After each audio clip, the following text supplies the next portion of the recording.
Morning, everyone. I want to talk about some new intelligence that directly impacts our bottom line. We've always believed that customer experience is important. Well, today we're going to replace that belief with hard data. It all boils down to this one question, doesn't it?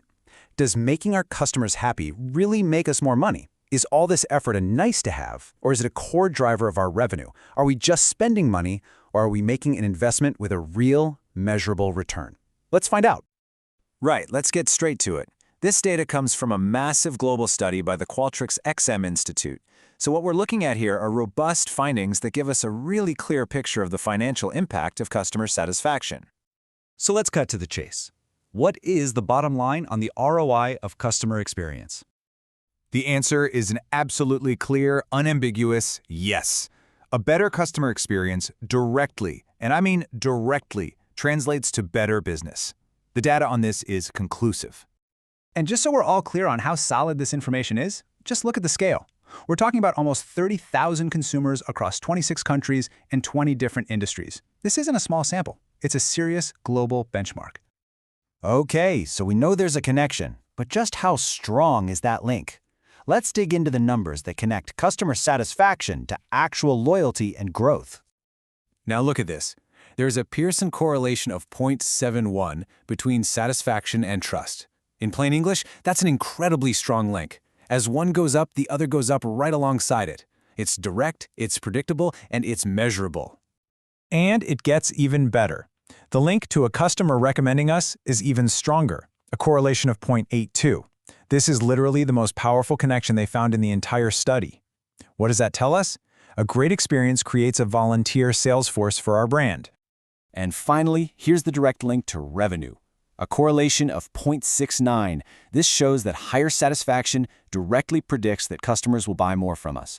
So there you have it. Trust, advocacy, and repeat business. The three pillars of growth are all built on a foundation of great customer experience.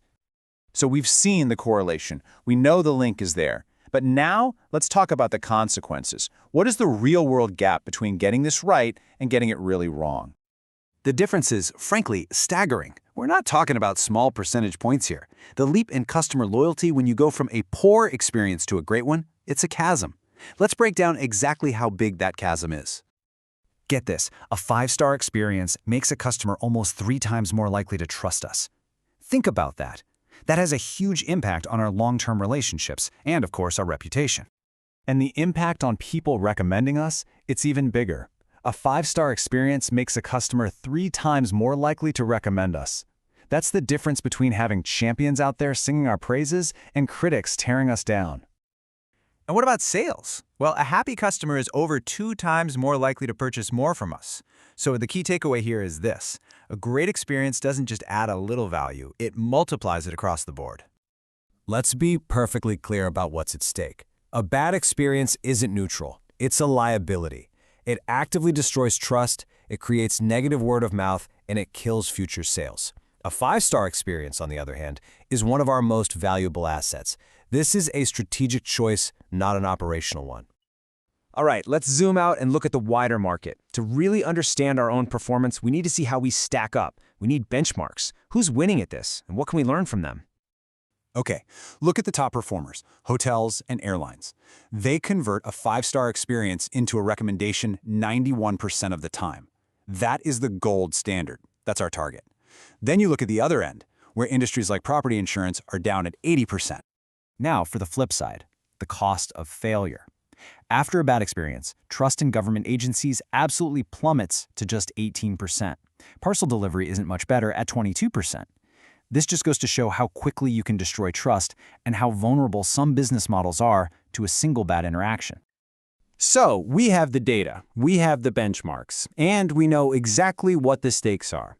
The question now is, what's our plan? Let me be blunt. The debate about if we should invest in customer experience is over. The evidence is conclusive. Our entire focus now shifts to how. How do we systematically close the gap between a poor experience and an excellent one for every single customer? Here's our immediate action plan. 3 steps. First, we have to measure our own gap. What is the real difference in trust, recommendation, and repurchase rates between our least and most satisfied customers? We need that number. Second, we prioritize actions that are laser-focused on closing that loyalty gap. And third, we benchmark ourselves against the absolute best. That 91% standard is our new strategic target. The data is our roadmap. It shows us where the value is, and it shows us where the risks are. The evidence is in. Our job now is to act on it.